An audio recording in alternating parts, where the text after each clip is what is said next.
bahwa satu ketika Rasulullah Shallallahu Alaihi Wasallam melewati sebuah pasar bersama dengan beberapa sahabat. Beliau melihat seekor kambing cacat dan mati, sudah menjadi bangkai. Kemudian beliau, Nabi Muhammad SAW, mengambil, ya, diambil, kemudian telinganya dipegang, diperlihatkan kepada para sahabat.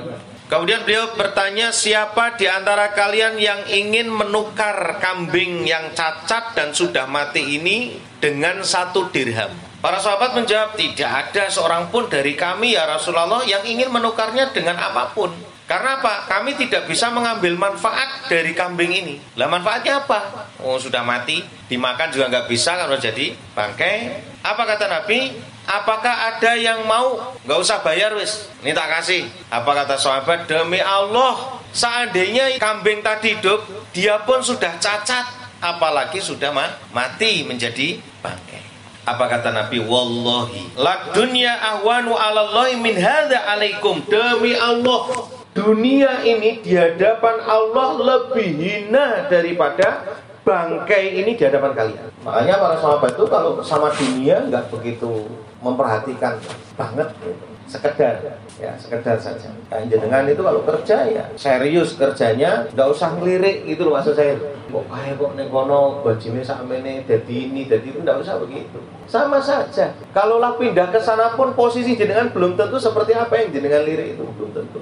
Saya sudah bilang sejak awal, yang kita bahas ini kan sebenarnya kan tentang masalah kebahagiaan. Bahagianya itu ketika hati ini selamat kan. Lah penggodanya adalah dunia. Cara mengatasinya ya dengan zuhud ini. Selama manusia ini nggak punya ilmu zuhud, saya berani bersumpah demi Allah dia tidak akan pernah tenang hidup di dunia ini. Tidak pernah tenang. Dan justru itulah bentuk siksaannya dia di dunia. Jadi nggak heran kalau kemudian muncullah, maaf ya, kanker, benjolan, tumor. Saya banyak bukti itu kayak gitu tuh banyak. Saya kasih contoh. Ada seorang ibu-ibu, dia terkena kanker payudara. Akut. Dia kalau di rumah suka marah-marah. Anaknya jadi bingung. Ibu saya ini kenapa? Satu ketika ditawari, ibu mau nggak diobati? Nanti konsultasi sama teman saya. Maksudnya saya.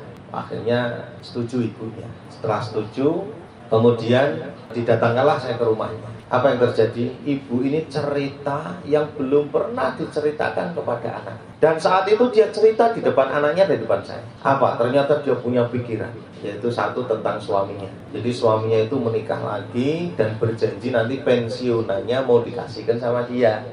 Namanya lidah tidak bertulang. Biasanya kan begitu namanya lagi ya. Jadi pikiran, enggak dikai sampai mati suaminya itu. Akhirnya pensiunannya nggak tahu larinya kemana gitu kan. Masya Allah. Jadi itu dibatek gitu. Lah kalau ilmu ini kan jelas. Kalau kita tuh tahu ilmu zuhud ini kan jelas. Satu, masalah rezeki tidak akan tertukar. Kalau memang bukan rezekinya, orang janji kayak apapun, ya tuh namanya orang.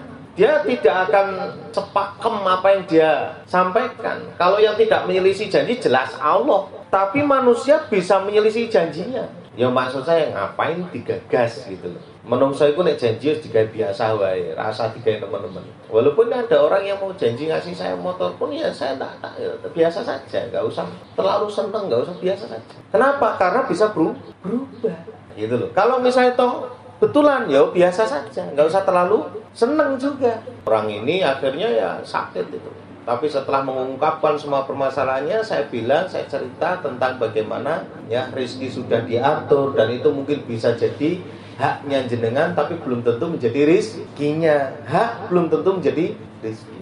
Jenengan nabung di bank, itu haknya jenengan, tapi belum tentu menjadi rezekinya jenengan, karena satu ketika bisa jadi nggak bisa diambil, atau setelah diambil hilang.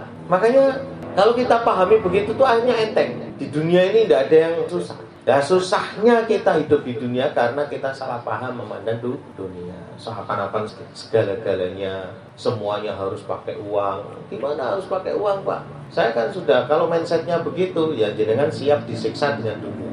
Kalau pemikirannya begitu, berarti jenengan harus siap disiksa di dunia. Saya kan sudah berulang-ulang mengatakan, bayar utang apakah harus pakai uang? Tidak harus. Tapi bisa juga dengan uang. Jadi bahasanya kan beda kan? Harus dengan uang, dengan tidak harus, tapi bisa juga dengan uang. Beda bahasanya. Kalau jangan meyakini dengan kalimat yang pertama, saya yakin akan tersiksa. Akhirnya apa? Dia harus berusaha bagaimana mendapatkan uang untuk bisa membayar hutang. Saya tidak gitu. Memang hutang bisa dibayar dengan uang, tapi bisa juga tidak dibayar dengan uang. Itu tadi, kalau orangnya melunaskan, pakai uang enggak? Enggak kan? Nah kalau mindsetnya harus pakai uang, maka Allah tidak akan memberi kesempatan orangnya untuk melunaskan. Akhirnya jenengan nyarko berkosong. Itu gampang saja sebenarnya, mindsetnya dirubah. Ya, mindsetnya dirubah, cara berpikirnya dirubah. Nah, tapi harus diimbangi dengan ibadahnya kepada Allah itu ya tenanan, ya banyak zikir. Nah nanti baru match dengan permintaannya, ya sesuai.